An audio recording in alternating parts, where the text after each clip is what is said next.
কি দানবীয় ব্যাটিংটাই না করলো বৈভব সূর্যবংশী। মাত্র 95 বলে 171 রানের একটি দানবীয় ইনিংস খেললেন তিনি।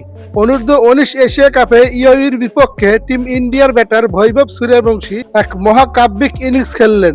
180 স্ট্রাইক রেটে 171 রান করলেন তিনি। 14টা ছক্কা এবং 9টি চার মেরেছেন তিনি। 171 রান করে আউট হওয়ার পর কান্নায় ভেঙে পড়লেন বৈভব সূর্যবংশী। বৈভবের ইচ্ছা ছিল যে এই ম্যাচে 200+ একটা ইনিংস খেলবেন, কিন্তু তা পারলেন না।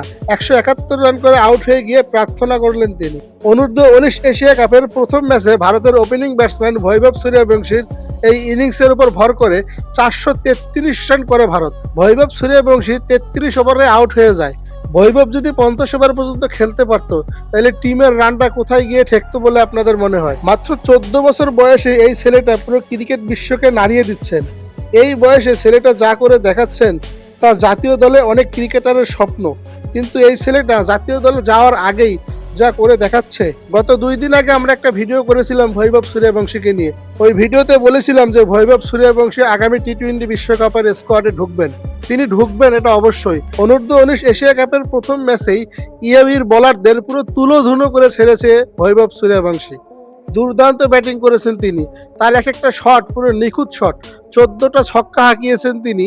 একেবারে পারফেক্ট শট খেলেছেন তিনি। কিন্তু তার আফসোসটা থেকেই গেল, তিনি 200 রান করতে পারলেন না। আগামী দিনে অবশ্যই পারবেন।